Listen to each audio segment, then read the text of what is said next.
السلام علیکم۔ کراچی میں رمضان المبارک میں خونریز ڈکیتی، ایک اور روزے دار بے رحم ڈاکوؤں کی گولی کا نشانہ بن گیا۔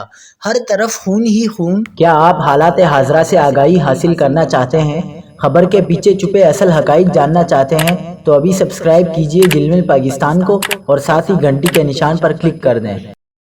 آپ کو بتاتے چلیں کہ کراچی میں ڈکیتی کی وارداتوں کا خونی سلسلہ رکنے کا نام نہیں لے رہا۔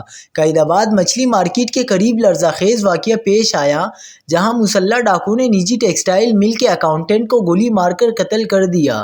57 سالہ محمد عمران فیروز اپنے 3 ساتھیوں کے ساتھ ہائی روف میں سوار تھا۔ جیسے ہی وہ سلنڈر خریدنے کے لیے اترا، موت اس کا انتظار کر رہی تھی۔ 3 مسلح ڈاکو موٹر سائیکل پر آن پہنچے۔ عمران جان بچانے کے لیے گاڑی کی طرف بھاگا، لیکن سفاک ڈاکو نے گولی مار دی، جو جان لیوا ثابت ہوئی۔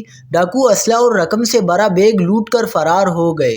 کراچی میں رواں سال ڈکیتی مزاحمت پر قتل ہونے والے شہریوں کی تعداد 16 ہو چکی ہے۔